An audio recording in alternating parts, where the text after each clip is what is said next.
ନମସ୍କାର ସାଙ୍ଗମଣି ଆଜିର ନୂତନ ଶବ୍ଦ ହେଉଛି ABOMINATION। ଆକୁ ଆମେ ଉଚ୍ଚାରଣ କରିବା ଏବୋମିନେସନ୍। ଏବୋମିନେସନ୍ର ସରଳ ଓଡ଼ିଆ ଅର୍ଥ ହେଉଛି ଏମିତି କିଛି କାମ ବା ଜିନିଷ ଯାହାକୁ ଲୋକ ଦେଖିଲେ ଘୃଣା କରିବେ କିମ୍ବା କ୍ରୋଧ କରିବେ। ଓଡ଼ିଆରେ ଅର୍ଥ ହେଉଛି ଘୃଣା କାର୍ଯ୍ୟ, ଘୃଣାଜନକ ବସ୍ତୁ କିମ୍ବା ଅତ୍ୟନ୍ତ ଘୃଣାର କାମ। ଉଦାହରଣ ସ୍ୱରୂପ ବୁଝିବା, cheating is an abomination in society ମାନେ ଧୋକା ଦେବା ସମାଜରେ ଗୋଟିଏ ଘୃଣାଜନକ କାମ। ଚିଟିଂର ଅର୍ଥ ହେଉଛି ଧୋକା ଦେବା, abominationର ଅର୍ଥ ହେଉଛି ଘୃଣାଜନକ କାମ କିମ୍ବା କାର୍ଯ୍ୟ, ସୋସାଇଟିର ଅର୍ଥ ହେଉଛି ସମାଜରେ।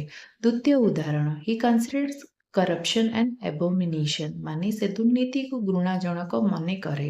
ହିର ଅର୍ଥ ହେଉଛି ସେ, କରପ୍ସନ୍ର ଅର୍ଥ ହେଉଛି ଦୁର୍ନୀତିକୁ, କନସିଡର୍ସର ଅର୍ଥ ହେଉଛି ମନେ କରେ, abominationର ଅର୍ଥ ହେଉଛି ଘୃଣାଜନକ। ଏମିତି ଭିଡ଼ିଓ ଦେଖିବା ପାଇଁ ଚ୍ୟାନେଲକୁ ଲାଇକ୍, ସେୟାର, ସବସ୍କ୍ରାଇବ୍ କରିବେ। ରହିଲି ନମସ୍କାର, ଜୟ ଜଗନ୍ନାଥ।